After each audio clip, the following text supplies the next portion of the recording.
Hey, what's up, guys? It's Matt Sheffield with AmericanMadeExotics here. We got another clutch to pull today, and it's from another project that I'm really enthusiastic about. It's more shots at Genetic Stripe Clown stuff. This one is a super pastel double het Genetic Stripe Clown that we bred to a banana pastel butter double het Genetic Stripe Clown.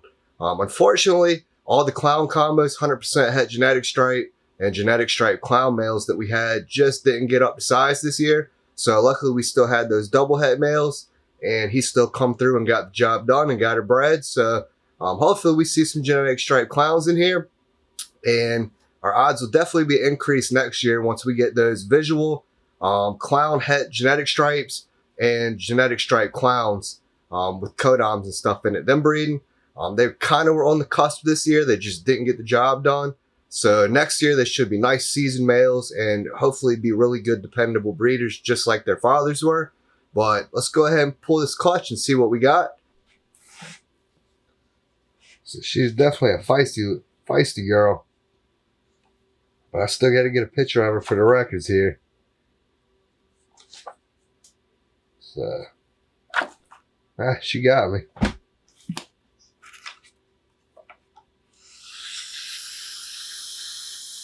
All right,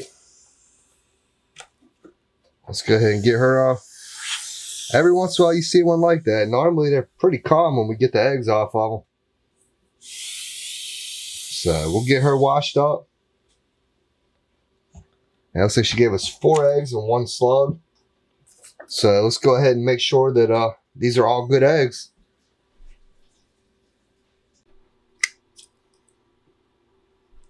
All right, that one's good. That one's good. That one's good. And that was good. Cool. All of them are good. All right, 4 eggs and a slug. Not ideal from a project like that where we really need as many shots as we can to hit the odds. But I'll definitely still take it. We still have a shot. All it takes is 1. So we can hopefully still see a visual. Again, it's a project I really like. Genetic Stripe usually dominates a lot of stuff that you mix with it, but it seems to work very well with the clown. And the clown kind of breaks that pattern up a lot, which a lot of other genes kind of struggle to do with Genetic Stripe. Usually the Genetic Stripe will kind of just really dominate it, and you'll see a subtle change, but really you just focus on that Genetic Stripe pattern. And besides the color morph, it's hard for anything else to show through the Genetic Stripe. So I think the clown is pretty essential into kind of unlocking that gene and putting some more pattern in it. And now we can start seeing what other codoms and stuff do when we mix it with the Genetic Stripe and the clown. So while I get this finished boxing up, I'll let you take a look at some of the Genetic Stripe Clown stuff that we've hatched.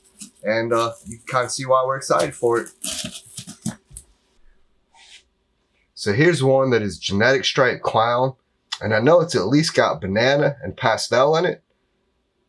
Not really sure what else. We'll have to breed it out and prove it out, but that'll go a lot nicer to our double het girls than doing double het to double het.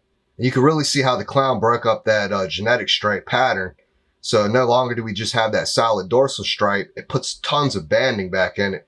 So a really cool project and ton of potential. I look forward to stacking other genes with it and seeing what else we can do with this project.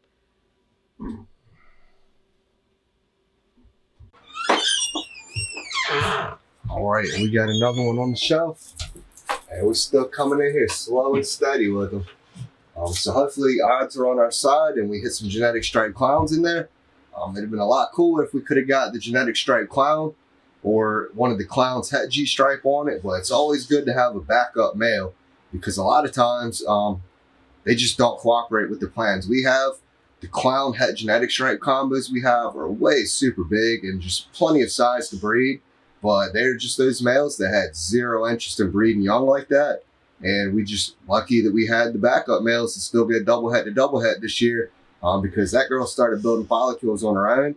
And we'd attempted to breed the clown het G stripes on it until she got to maybe like 30 millimeters. And at that point, it's like, well, we swap it out and do double het to double het, or we're just going to get nothing this year. So obviously double het to double het being a long shot is much better results than just letting it slug out, because the male that I wanted to use just wouldn't breed her. So fingers crossed, odds are on our side, and we get some nice cool babies in there. Hopefully see some genetic stripe clowns. But anyways, I appreciate y'all watching, and until the next one.